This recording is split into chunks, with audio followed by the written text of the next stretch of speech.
All right, hello everyone, and welcome to this session of the Iowa Ideas Conference. I am your moderator, Aaron Murphy. I am the Gazette's Des Moines Bureau Chief, and this session on transporting hazardous materials is within the Energy and Environment track. Our time together this morning will include speaking with our panelists and also addressing audience questions. So we thank you all for joining us, and if you have any questions as you're listening along for our panelists, please submit those in the chat, and those will get passed along to me, and we'll make every effort to get to those. And we want to remind you also that all of our sessions have closed captioning access, and all of our sessions are being recorded.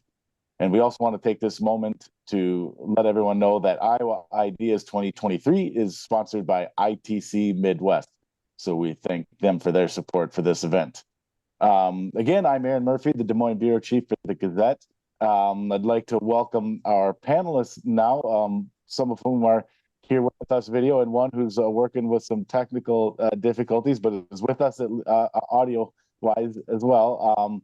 So I'll introduce these folks and then let them tell you a little bit about themselves and how their work is relevant to our discussion today, which is, again, is on transporting hazardous materials. And we're on the Iowa Ideas Energy and Environment track.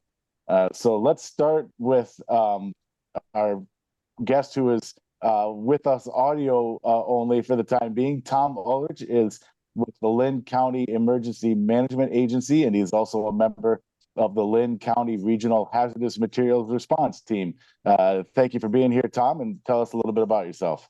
Good morning, Aaron. I apologize for my lack of video. Apparently, the computer has taken Friday the 13th seriously. So just a little bit about myself. I spent about 29 years here with Linn County Emergency Management as the Operations and Readiness Officer. The past 34 years, I've been with the Regional Hazmat Team, Region 7 Hazmat Team out of Linn County here. We cover 9 counties in eastern Iowa. And I've been the team chief for many, many years. Very good. And we appreciate you being here in any form, Tom. Steve Geyer is with the Iowa Environmental Council. Tell us a little bit more about yourself, Steve. Sure. Thanks, Aaron. So Steve Geyer, I'm the Energy Policy Counsel at the Environmental Council. So I focus on energy and climate change. And I'll just say bring to that role 40 years worth of energy experience, a combination of utilities and state and solar companies. Very good. And our final panelist is coming from us to us from out of state. Bill Karam is with the Pipeline Safety Trust. Bill, tell us a little about yourself and your organization. Yeah, thanks, Aaron. My name is Bill Karam. I'm the Executive Director of the Pipeline Safety Trust. And we are advocates for pipeline safety, protecting people and the environment from the risks of pipelines. And we were formed in the aftermath of a pipeline tragedy in Bellingham, Washington in 1999, when 3 boys were killed after an explosion from a pipeline failure. All right, very good. So again, thank to all the panelists for being here, and for all of you who are joining us. We appreciate you being here for what I know is going to be a great discussion. And again, remind those listening in that if any point in the conversation here this morning you have a question of your own, please submit that in the chat, and we'll make every effort to get to those. So why are we here today with this group and this topic? A lot of you may know, but this has been in the news in recent months. Back in February, a train carrying hazardous materials derailed in Ohio. Officials burned the freight in order to prevent an explosion in that incident. And in the wake of that, for residents who live near the site, there have been concerns about their health, their property, and water quality, among other things. And meantime, right here in Iowa, there are multiple pipelines being proposed that would carry carbon dioxide through Iowa. So a topic that's been in the news very regularly here. So our discussion today is about learning more about the transportation of these hazardous materials, the different ways that takes place, and the safety issues surrounding those efforts. So let me start with a question for all three of you. And Tom, I'll start with you, but I want to get everyone in on this. Sort of broad discussion, a broad question to get the discussion started. When we're talking about trains or pipelines or trucks, is there any one method that we have found that is safer than the others? Tom, with Lynn County Emergency Management, let's start with you.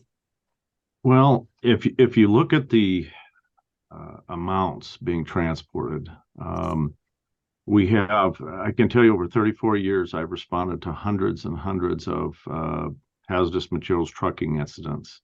I've responded to a few dozen rail incidents. I've responded to 2 pipeline incidents. So, the amount of product being pushed through the pipelines, and if you look at the pipeline map for Iowa, people would probably be very surprised at how many miles of pipeline we have going through Iowa, and, especially we're focusing on eastern Iowa right here, and many of those pipelines are carrying quite volatile material. I mean, they're carrying hydrocarbons, flammables. From our standpoint, any hazardous materials transportation method can be a danger to the public and can be a danger to the environment. That's why we're in business, to respond to those incidents. Of course, a lot of the comments that I make about rail incidents or trucking incidents, the trucking industry and the rail industry are great partners to emergency response personnel. They spend a lot of time and a lot of money to train emergency response personnel, as do many of the pipeline companies do outreach programs with responders to help them understand pipeline response. All right, very good. Steve Geyer, same question for you. Sure. I mean, I guess I'm going to view this as it's very multifaceted in terms of how we view this. And one of the things that I've noted is that the respective transportation modes. And so let's just take rail. Rail will tend to claim that they're the safest transport mode. Frankly, the same for the pipelines. They'll claim they're the safest. But then we have to ask ourselves, well, what do they mean by safest? And so some of the analysis I see will rate it just on fatalities. And so they'll base it on number of fatalities. Some will base it on, I think, as Tom is suggesting, the amount of material being moved, basically, that is not subject to incident. So it really has to be put in perspective. I was glad he mentioned environment, though, too, because environment certainly has an impact in terms of the potential effect of the what ifs. I'll take rail as an example. And let's suppose we have a rail derailment, and the derailment occurs next to a river. That's going to be far different than that derailment that occurs next to land, depending on the hazardous material that's actually being transported.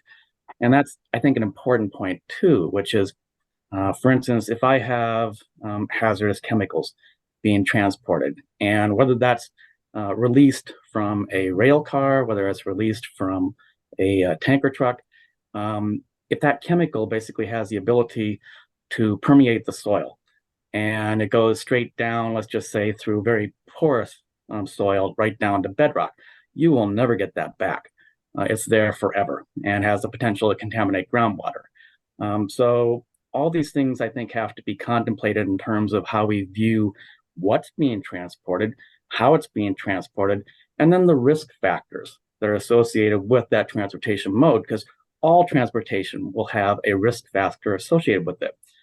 So that's, I guess, in a simple way, the material matters in terms of what we're transporting. Very good. All right. And Bill Karam, same question to you. In your experience, is there any mode of transportation that's safer than the others? I don't think so. It's really, there's different kinds of risks with each mode. And you know, if you look at the probability of a spill, is going to be higher on rail or truck than it is on pipelines. But pipelines spill more, both based on sheer volume and on a per ton mile basis. With rail or truck, while an incident may be more likely to happen, the amount of product that's going to be released in that failure is a lot less. One of the problems with pipelines is the sheer volume that happens when you have valves that are 20 miles apart from each other or more, and there's a failure on that pipeline. That's a lot of product that's going to get released, and that's assuming the operator is able to shut those valves off immediately. I think it's also, rather than getting caught up in which is safer than the other, we should be asking, why are they all so unsafe? Pipeline, we still do have a significant pipeline failure, almost one a day in this country, and that's just too much. Well, let's piggyback right off that then, Bill, and we'll start with you here. What could make these modes safer? Are there regulations that we're missing? What would operating on the assumption that these are going to be transported in one way or the other, these hazardous materials, what could make that process safer in your view? Well, I think the regulatory agencies that oversee these modes of transportation, including pipelines and rail, have historically been underfunded and have allowed the industry to write a lot of the rules rather than writing their own rules, like they do in aviation and nuclear, where we have much lower incident rates. They adopt industry developed standards into the regulations rather than developing their own, and they really leave a lot up to the operator's discretion as to how to manage the safety of their pipeline. And so we would like to see stronger regulations across the modes of transport.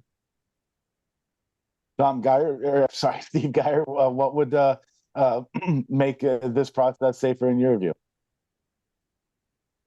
Yeah, I mean, I'm going to go back to sort of the premise of the need to transport, and sort of starting from that perspective. And then once I have a need, an established need, then trying to determine, what the best mode is in terms of the safety aspects. I mean, that's an excellent question. Again, how do we judge safety? And I think that's maybe the overall question of, how best to transport. As far as making it safer, I don't disagree from what Bill has said. I mean, certainly we look at other, and in the electric industry, certainly we look at the aspects of safety and where are the standards being derived from. And it's not necessarily industry-based or industry-focused. It's basically taking a broader look at what is safe and what is not safe, and then establishing appropriate standards that are enforced, I should say. I think some of the incidents that we've looked at may have had appropriate standards, but if they're not being enforced properly, then that also leads to issues. And so that sounds like, is that kind of similar to what Bill was saying about maybe these agencies are underfunded, and so these regulatory agencies aren't able to provide as much oversight as maybe would be preferred? Certainly, I think that's one possibility. The other is, I would say, interpretation. And I'll just say that standards aren't always necessarily clear cut. And, basically you can interpret it sometimes. I'll just say you can interpret it to your advantage or disadvantage, whichever way, side of the fence you're on. Okay. Tom Eldridge, and I see we got you the video going now, so we got the live picture. It's good to have you on camera now too. Thank you. You have, as you said, you respond to these kinds of things, these incidents, from what you've seen and you've experienced. Is there anything missing that would make the transportation of these materials safer? I here in Lynn County, we dealt with a nuclear plant that just recently shut down, and we dealt with them from 1974.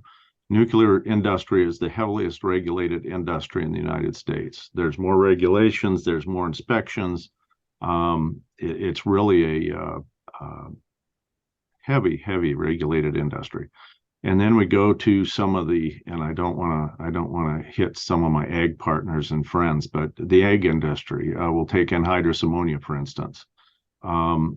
They're not funded well enough to send out inspectors and inspect every tank and look at what's going on and what's being parked next to schools and what's being parked in neighborhoods. And it's not the inspector's fault. We need to fund the inspection services better. I know with the rail industry, they looked at standards, they looked at tank standards, they looked at dome safety covers, what worked in a rail incident, what didn't during a derailment, and they've improved drastically over the past 20 years the design of tanks for rail. Highway equipment, unfortunately, there's not much you can do with that. They've improved a few things here and there, but it is what it is. It's a trailer with a lightweight tank on the back going down the highway. Although I know some people are probably cringing when I say it, but more regulation is important.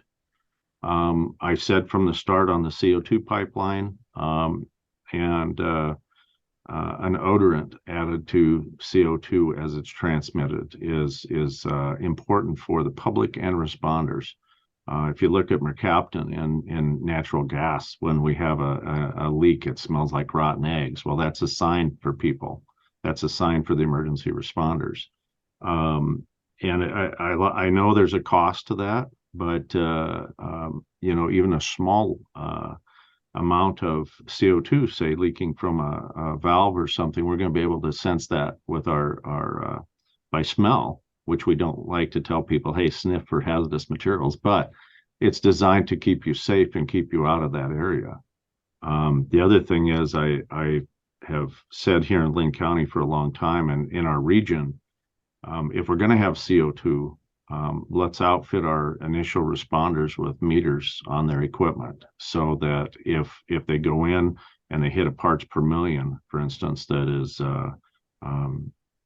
identifiable, it sets the meter off and they know to stop in their tracks before they go any further. So there's some safety things, some regulatory things I think that could be done to improve responder safety and, of course, the public safety.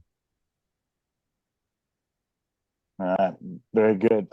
Steve, Gary, let me come to you next with this. And you touched on it a little bit already, but kind of give us some groundwork. Tell us about the concerns that you have for impacts on the environment whenever we talk about the transportation of hazardous materials, regardless of method of transportation, and what can happen when there is an accident or an incident of any kind. What kind of impact on the environment do we typically see?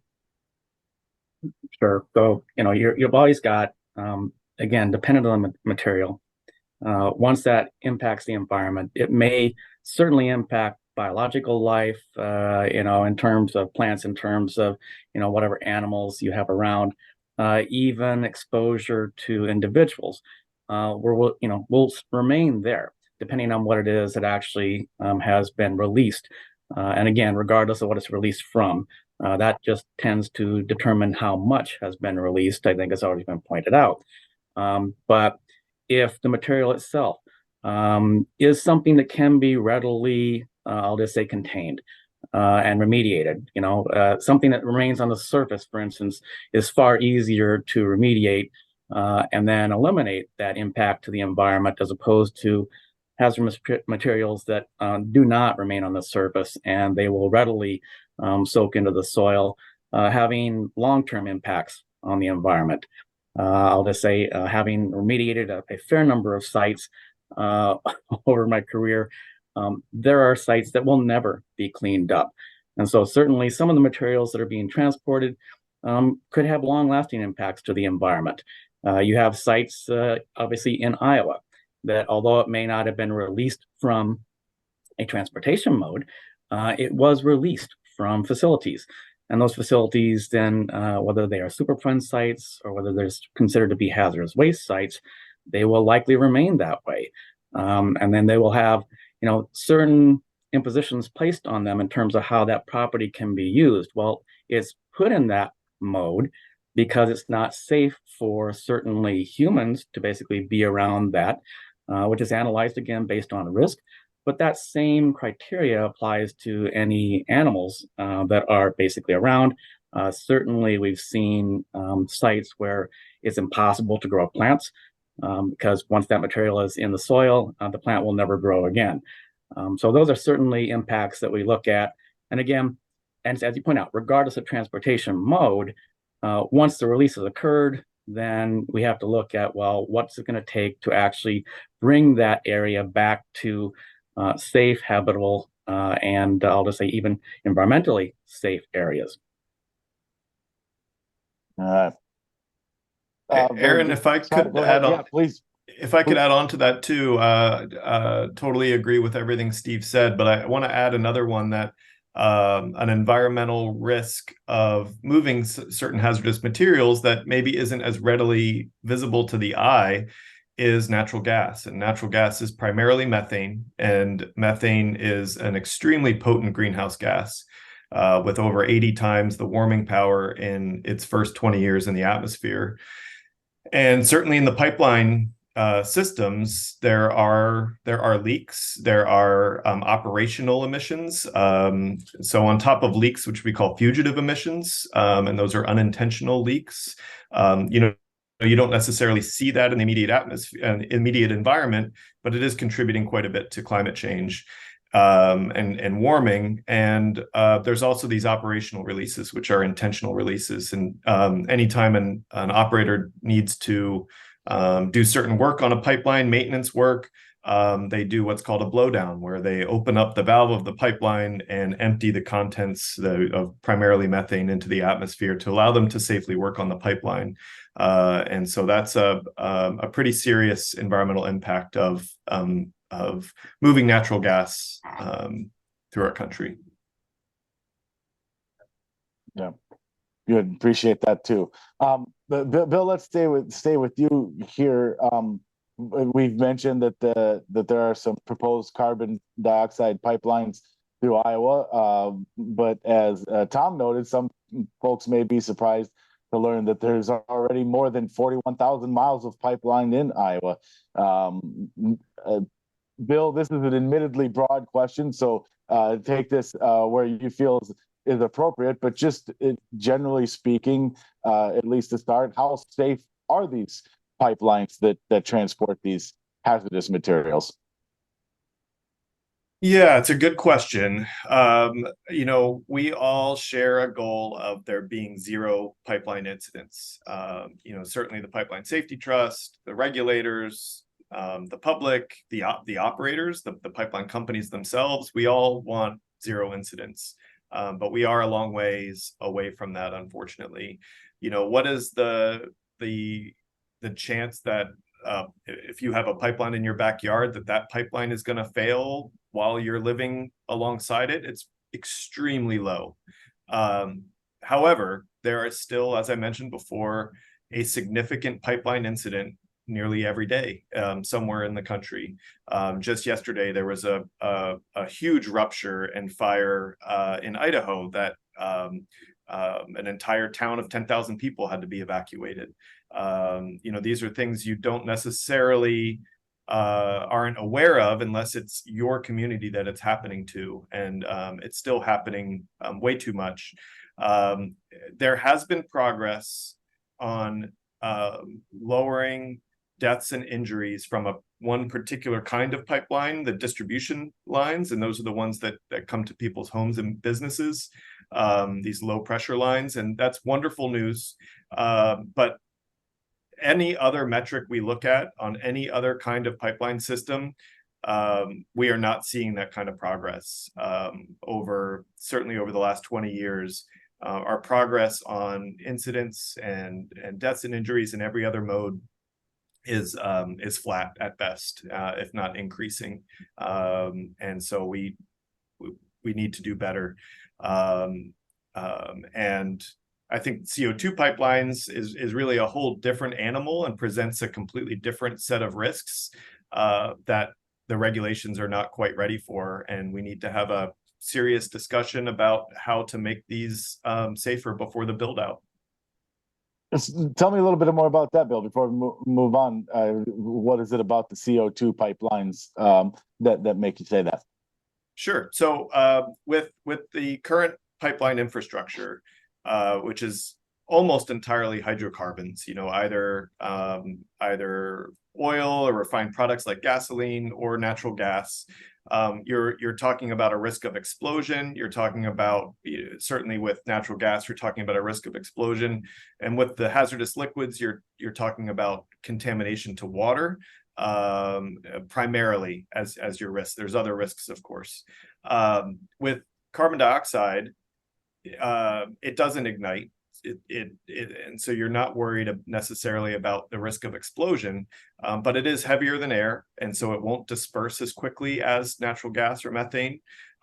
It can stay close to the ground. It can find low-lying areas and stay there for a while before it disperses, and it displaces oxygen and can asphyxiate people. And we saw this in 2020 in a CO2 pipeline failure in Satartia, Mississippi. So, it presents a whole new set of issues for emergency responders. The emergency responders in Satartia, Mississippi were incredible heroes, and they saved an amazing number of lives that day. 45 people went to the hospital, but they had no fatalities, which is largely due to those first responders. But they really didn't know what they were dealing with. And so we need to figure that out. I appreciate Tom's comment about odorant. That would go a long way, but it's not as simple as just saying start adding odorant to CO2, because the odorant could react with the CO2 and become corrosive in the pipeline, leading to more failures. Because CO2 doesn't disperse as quickly as methane, you need to find an odorant that's also heavier than air and will stay with the CO2 for potentially hours after a failure. And so there's R&D projects going on to identify what that could be, what that odorant could be, but we don't know yet. And there's a number of questions like that. And so when you said, Bill, that you don't feel like the regulations are ready yet for those, what did you mean? So you just described the dangers. What did you mean by that part of that specifically? Sure. So if you look at the pipeline safety regulations, the regulator is the Pipeline and Hazardous Materials Safety Administration, PHMSA. They're under the Department of Transportation, and they have a hazardous materials side that is looking at rail and truck, and then they have a pipeline side. If you look at those pipeline regulations and you look for CO2 pipeline regulations, it's in a very narrow particular part of the hazardous liquid regulations, and in a certain number of areas they just added on and carbon dioxide in a few places, and it doesn't really address these unique risks that CO2 poses, how reactive it is with contaminants, including water, to create corrosive acids, and that emergency response piece, the fact that it doesn't disperse quickly, stays in low-lying areas, and can move miles away from the pipeline, whereas all of their regulations are built around hydrocarbons that'll stay relatively close to that pipeline, and you're really dealing with protecting water and preventing explosions. That's interesting. And forgive my ignorance here, is that because is CO2 transport a newer part of this discussion, or why is that? Yeah, there's 5,000 miles of CO2 pipelines in this country, and they're in relatively rural areas. They go from a single source of natural CO2 to an oil field for enhanced oil recovery to produce more hydrocarbons out of these aging fields. And so 5,000 miles is not very much. We have over 3 million miles of hydrocarbon pipelines in the country. And because it's relatively rural, because the CO2 they're getting is quite clean and dry, and so you don't have as much of the corrosion issues as you will with anthropogenic sources like from power plants and things like that. And so I think the industry's gotten by with some lower regulations, awful incidents like Satartia notwithstanding. Yeah. All right, Steve Geyer, I wanted to give you a chance to talk on this one too. How safe are these pipelines? in your view? Yeah, I mean, if I compare the modes of transportation that we're talking about, I mean, I'm going to come to the conclusion that the pipelines probably pose the least risk as far as transporting materials, whether it's hazardous or not. And as I look at that, I mean, part of it, I go back to the aspects of, human interaction. And so if I look at, for instance, transportation by tank or truck, with individual tankers moving down the highway, clearly I have, countless drivers that all pose some element of risk in terms of transportation of that material. If I look at the rail sector, same type thing. I mean, I have, the ability to either maintain or not maintain the rails, and how good is my maintenance of that rail system. Partially that's what leads to derailments. If I look at the pipelines, the reality is, for the most part, once it's basically buried, it's in place. The things that Bill is talking about in terms of operational characteristics, certainly, and I'll take natural gas. I mean, when they put natural gas pipelines in, obviously they have cathodic protection on these sections to prevent basically corrosion of that actual pipeline. So there are operational characteristics that must be maintained to, and I'll just say, enhance and ensure the safety of that. But I don't have the same degree of, I'll just say, human interaction with a pipeline that I do with other modes of transportation. And when I have human interaction, the reality is I have risk added to a transportation mode. And to me, that's what it's all about. How can I basically mitigate the risk? How can I bring it down to the lowest level of risk? Because there will always be risk. And I'll point to the human interaction that is unexpected, that poses the risk. I point to I forget how many decades it was ago, but the pipeline rupture in Black County. That I think I forget how many people died. It was 5 or 6 people died from that explosion, but that was unexpected. That was basically someone digging into a natural gas pipeline, which then caused the explosion. It's really impossible to sort of mitigate that type of risk, but the modes that I can basically evaluate and predict, that's where I would sort of look. And so, yeah, I mean, as I look at it, pipelines certainly pose the least degree of risk. Very good. Tom, I wanted to ask you something, because as we talk about these proposed pipelines, especially the carbon dioxide pipelines, that as we've just heard, they bring with them their own kind of unique set of dangers and challenges and safety considerations. So it's my understanding, and you correct me if I'm wrong here, or fill in the blanks, that once a region knows that this kind of pipeline is going to be coming through the area, that the emergency response organizations like yours have any number of new considerations, maybe equipment that they need to have that they didn't maybe need before. Can you tell us a little bit more about that when one of these pipelines comes through an area, how that area's emergency response teams have to start preparing? Well, the large high flow CO2 lines are going to be pretty new for all of us, including the hazmat teams. We've responded to some small CO2 stuff, but nothing the caliber of a pipeline. We've met with pipeline companies, 2 different ones, to discuss emergency planning, notification of the public. And I think as far as emergency responders go, I've set in on 2 different sessions up in some of our northern counties where they've had some safety training. They started doing that already, and the line, of course, isn't built yet. But down here, they've been working on their emergency planning before they even started or had approval to go ahead with the route that they picked. I think that especially the departments that are it's in their jurisdiction, the line's going to be in their jurisdiction, they really need to become more aware of the product, and they need to be trained more of the characteristics of the product. And this is something we train them to do generically for all hazardous materials incidents. To be the emergency response groups are trained to what we call the operations level. That is a defensive, life-saving level. So they would be trained to not go in and do anything necessarily with the product, but they'd be trained how to safely maybe evacuate someone that's been injured, or to make decisions on sheltering in place, for instance.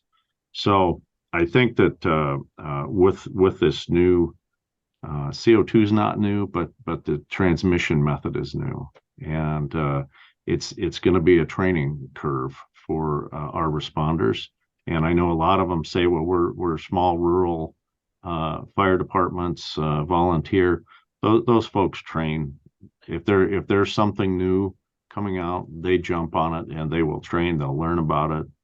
They'll go out and see where it's at. That's just what they do. Hazmat teams, our northern jurisdiction, we're an hour and a half response time to get somewhere. But what we can offer along the way is plume modeling, for instance. If we know what section of pipe, where the shutoffs are, I believe, and Bill, you might know better. I think it's 20 miles is the furthest they can go between shutoff to shutoff on CO2 pipelines like they're proposing. So there's 20 miles worth of product that could leak out. But once we know that, we can do a pretty good plume model to figure out where we're at and what we're doing. But I think it's a learning curve. And if it goes in, we'll face the challenges, emergency responders, and we'll learn the best practices. I know myself and our office here has done a lot of investigation on the Mississippi incident. We wanted to know exactly why it happened, how responders got, affected by this. And we've done a lot of research on that incident.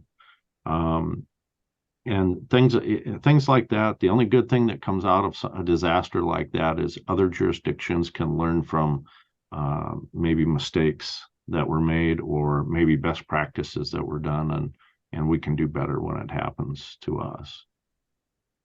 So it sounds like a lot of training and education. Is there ever in any case a need for new or different type of gear or equipment that a emergency response agency might not already have, or is it just more primarily the training aspect? Well, I think the training, I'm a training guy, so I like a lot of training, but equipment wise, we don't carry CO2. The average fire department does not carry CO2 meters on their trucks. They have a 4-gas or a 5-gas that monitors a few different things, including oxygen. The only way that they would be able to detect a CO2 leak right now would be an oxygen level drop. And that means that you're already in the product and you're already being affected by the product. And as a hazardous materials responder, that's not what we want. So by putting even a single gas CO2 gas monitor on each responding vehicle, it would react. It would go off at a certain PPE or a certain level. And that would be their point where they say, whoops, okay, this is a hot zone. We can't go in there. And they could also pass along pertinent information to people that might be downwind of that. They can respond into it. It's as long as they're not directly in the product, they can wear self-contained breathing apparatus. They can rescue people. They can go downwind and help. If there's somebody down in a car or something, they can pull them out. So they already have that equipment, but they don't have the metering equipment that they need. Is that something that you pretty much have to have if you've got one of those coming through your area? I would say yes. Our folks are our hazmat specialists. They train with their meters all the time. They know what oxygen drops mean and things. The average first responder may not be quite as in tune to the oxygen drop. They'll know it dropped, But when you have a dedicated meter that you know when it goes off, you're in a certain parts per million, that's important. And that's a sign for them to SCBA up, which means they put on a self-contained breathing apparatus to protect themselves, or they back out until that meter clears.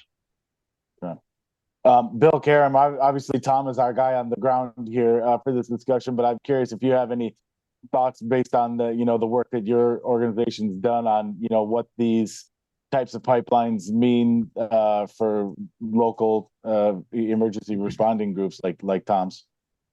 Yeah, I really appreciated Tom's answers there. It's so the work that Tom and his team does is so crucial in all kinds of hazardous materials products, including CO2, and so grateful, and it's great to hear that the training has already started. It's also great to hear that that your crew has the self-contained breathing apparatus. Not all first responders have that already, and that was so crucial in the Satartia rescue operation. They put on those self-contained breathing apparati, and got into that plume and pulled people out.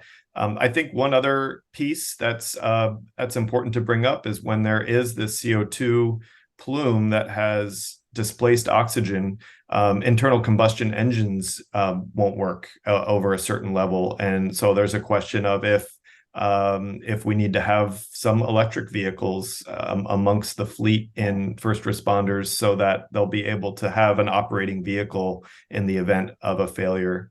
Tom also brought up a really important piece in all this on the plume dispersion modeling. Historically, figuring out the potential area around a pipeline failure for natural gas, that's potential impact area, is relatively simple. It's a formula that you plug in based on the pressure of the pipeline and the diameter of the pipeline, and you get this really neat circle, and you have a sense of the kill zone basically around a pipeline. CO2 pipelines is much different. It's dependent on the topography of how that plume is going to move.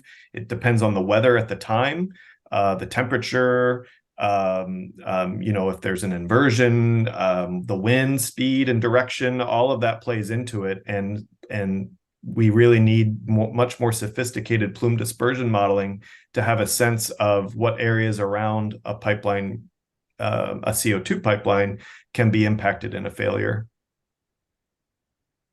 No, interesting stuff. Again, appreciate everybody's contributions here today. We're having a great discussion.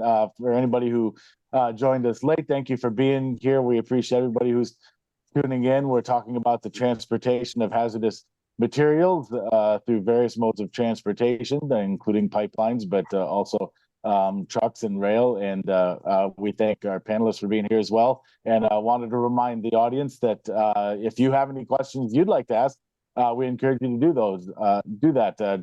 Drop a question in the chat, and that will get passed along to us, and we'll try to make time for those in the time we have left here. Tom, I wanted to come back to you. I just thought it'd be interesting to hear, and I'm going to use the word typical, and maybe there is no such thing as a typical response, but if you could kind of describe when there is an incident, and a team like yours has to respond. What does a typical one of those look like? What all does your team have to do and make sure that happens so that incidents can be contained as much as possible? I was just hoping you could kind of describe that process for the people who are listening. Sure, I'll try to do it in a short way here. Our typical response is we have 3 response vehicles. We have a heavy rescue type response vehicle, a medium duty response vehicle, and then we have just like a Tahoe that's a command vehicle. And when there is a response, of course, we get tripped out, we get paged out. It takes about anywhere 10 minutes to get a truck out the door. And most of the time, unless it's something that's impacting transportation or heavily impacting the environment or public safety, we run routine to these calls. Generally, there's 6 to 8 techs that go on a call. And we have literally hundreds of thousands of dollars worth of equipment on the truck for detecting things in water, unknown things in barrels, that type thing. But we work with the local fire departments, paid and unpaid, paid and volunteer, to train them to the operations level and get used to responding with our team. Some of them know we're 45 minutes away, so they have to maintain a defensive posture until we get there. So the way it works is we get called out by the local fire departments. And if it was a truck incident or a rail incident, they call us, say it's, their expertise is firefighting. Ours happens to be hazardous materials response. So if it's something they're not comfortable with or it's over their capabilities, then they call us. So that's kind of it in a nutshell. It's a very specialized group that we have, and we have engineers that are some of our techs. We have a PhD from the university that's one of our hazmat specialists, and so we have a wide variety of people we have volunteer firefighters on our hazmat team. We have paid firefighters. I mean, it's just a wide variety of folks on the team, which makes it very, very nice for us. I love surrounding myself with people that are PhDs and masters in chemistry. Very good. Interesting. Appreciate that. Bill, I wanted to also make sure I asked you to, and maybe I should have done this off the top, but while I'm thinking of it now, tell us a little bit more about Pipeline Safety Trust and what specifically you advocate for in this space. I think when we talked offline, you mentioned that and correct me if I'm wrong here, but it's not necessarily are arguing about whether or not these pipelines should exist, but more about if they're going to exist, how do we make them most safe? But correct me if I'm wrong on that. Yeah, no, that is largely true. So, we were, as I mentioned at the top, we were founded in the aftermath of this, horrific tragedy in Bellingham, Washington, and the Justice Department held the operator criminally liable in that case, and as part of the settlement, had some money in that settlement set aside as an endowment to form a watchdog organization on the industry and the regulators, because both were really asleep at the wheel in that case and in general. And so that's the spirit that we continue on is as a watchdog on the industry and the regulators, both federal and state. And there are a lot of groups out there working to shut pipelines down and getting them prevent them from being built, and we really focus on the making sure that the pipelines that exist are as safe as possible, that the integrity of those pipelines that run through our communities is maintained, and that we're protected from all of these risks we've been talking about today. And we really are the only national organization working on pipeline safety in that sense. So, for example, we don't have a position on the existence of the CO2 pipelines through the Midwest. We're not trying to prevent the Navigator pipeline from being built. We are, or Summit or Wolf, we are trying to ensure that if they get built, that they are built as safely as possible and they will be maintained as safely as possible. And we don't think that that's the case right now with the way the regulations exist. Yeah. And I'm curious, and this is maybe a little bit outside of your space, based on what you described. So if that's the case, so be it. But I'm just curious. It's been fascinating for me to, as a reporter covering, these proposals here and the discussion, and I cover the state capitol, so I cover the legislative process. Has not been around safety so much as it has been about the use of eminent domain to acquire the land to build these pipelines. That just kind of fascinates me. I'm wondering if you have observed that and if you have any reaction to that. Like I said, it's maybe a little bit outside your sphere. Yeah, we don't get too involved in the eminent domain and property rights piece of it. But when you have a inherently risky piece of infrastructure like pipelines, I think that it does bring into question the use of eminent domain, against people's will, putting something like that on their property. But we really do just focus on the safety side, and I've been pleased with the level of discourse about safety on these Midwest pipelines. I don't think it's as focused on safety when we're talking about hydrocarbon pipelines that are being built. The Keystone XL debate, for example, it was a piece of it, but not quite as big. The Mountain Valley pipeline, there's a bit more discussion around safety on that. But when we look at the CO2 pipelines in the Midwest, I've been pleased with the level that folks are taking safety issues seriously on these pipelines. That's interesting. Steve Geyer, let me ask you that. Do you feel the same way? Do you feel that safety's been a sufficient part of the discussion on these proposals?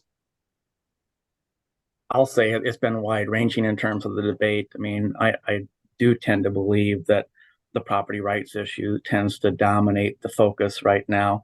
But I'm going to go back to, again, sort of where I start the analysis, which is the needs basis.